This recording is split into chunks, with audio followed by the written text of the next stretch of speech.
Good morning students. आज हम पढ़ रहे हैं पाठ 10 कांटों में राह बनाते हैं। यह कविता कवि रामधारी सिंह दिनकर की है।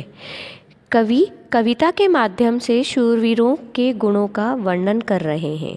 संसार में दो तरह के लोग होते हैं, एक तो होते हैं वीर यानी बहादुर और दूसरे होते हैं कायर जो हर मुसीबत से डर जाते हैं। वीर व्यक्ति जो है या शूरवीर जो है वो मुसीबतों का सामना वीरता के साथ करते हैं, और कायर जो है वो हमेशा किसी छोटी से छोटी विपत्ति से भी डरकर अपने कार्य को करने से पीछे हट जाते हैं। वीर जो हैं बड़ी से बड़ी बाधाओं को भी धैर्य से सामना करते हैं, धैर्य के साथ उनका सामना करते हैं, कठिन परिश्रम करते हैं और अपने लक्ष्य को प्राप्त करते हैं। और इसी के उल्टा जो कायर व्यक्ति हैं वह डर के मारे एक जगह रुक जाते हैं और कभी भी अपने लक्ष्य को प्राप्त नहीं कर पाते।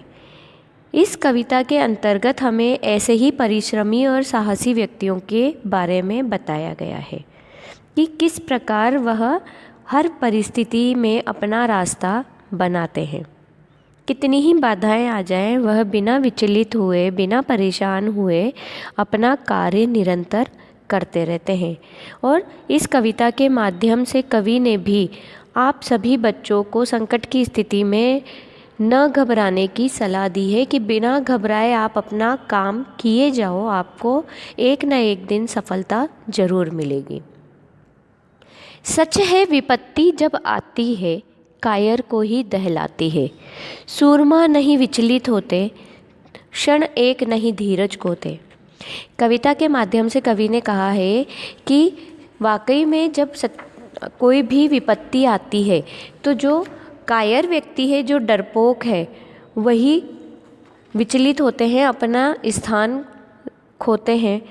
लेकिन जो सूरमा व्यक्ति है वह बिना डरे, बिना धीरज खोए अपना कार्य करते हैं, विघ्नों को गले लगाते हैं, कांटों में राह बनाते हैं। जो सूरमा व्यक्ति है, जो सूरमा है, जो बहादुर है, सूरमा यानी बहादुर वीर पुरुष जो है वो क्या करते हैं, वो अपना धीरज नहीं खोते संकट की घड़ी में भी, और बिना विचलित हुए, बिना परेशान हुए निरंतर कार्य करते हैं। विघ्नों को भी गले लगा लेते हैं, यानी जो भी बाधाएं, जो भी विपत्तियां उनकी ज़िंदगी में आ रही हैं या वो कोई कार्य कर रहे हैं उसके सामने, उन लोगों के सामने जब भी कोई विपत्ति आती है तो वो बिना डरे उसे गले लगा लेते हैं और कांटों भरी जगह में भी अपनी राह बनाते हैं, यानी अपने लिए रास्ता बना ही लेते हैं।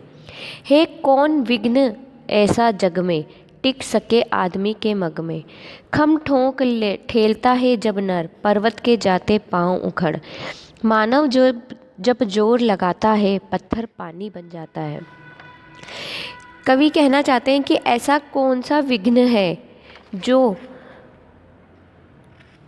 किसी व्यक्ति के सामने टिक सके, या आदमी के रास्ते में, किसी व्यक्ति के रास्ते में खड़े हो जाए। खम ठोंक ठेलता है जब नर, जब भी कोई व्यक्ति, वीर पुरुष उसे ललकारता है, लड़ने के लिए तैयार रहता है। पर्वत के जाते पांव उखड़, जो पर्वत है वह भी अपनी जगह से हिल जाता है। मानव जब जोर लगाता है पानी बन जाता है, कि जब वीर व्यक्ति जब जोर लगाता है, मन में ठान लेता है तो पत्थर को भी पिघला देता है, पानी बना देता है। गुण बड़े एक से एक हैं छिपे मानवों के भीतर। जो व्यक्ति हैं उनके अंदर एक से बढ़कर एक गुण छुपे होते हैं। हर व्यक्ति में कोई ना कोई गुण होता है, अवगुण भी होते हैं, लेकिन हर व्यक्ति का अपना कोई एक गुण जरूर होता है। मेहंदी में जैसी लाली हो, वर्तिका बीच उजियारी हो। बत्ती जो नहीं जलाता है, रोशनी नहीं वह पाता है। जिस प्रकार मेहंदी हरी होने के बाद भी उसके अंदर लाल रंग छुपा होता है, आग के भीतर भी दिए की रोशनी के समान, दीपक की बाती के समान उजाला होता है। बत्ती जो नहीं जलाता है, रोशनी नहीं वह पाता है, यानी जो अपने दिमाग को काम में, अपनी बुद्धि को काम में नहीं लेता है, वह कभी भी इन विपत्तियों से जीत नहीं पाता है। तो यदि व्यक्ति अपने भीतर छुपे हुए गुणों के आधार पर कार्य करता है तो उसे विपत्तियों का सामना नहीं करना पड़ता, और यदि कोई विपत्ति उसकी राह में आ भी जाती है तो वह धैर्य के साथ उन विपत्तियों का सामना करता है।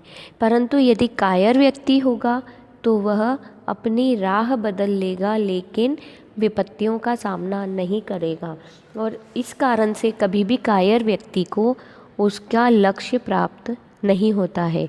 तो इस कविता के माध्यम से कवि ने आप सभी बच्चों को भी यह शिक्षा दी है कि यदि आप निरंतर प्रयास करेंगे धैर्य के साथ तो आप लोगों को हमेशा सफलता ही मिलेगी।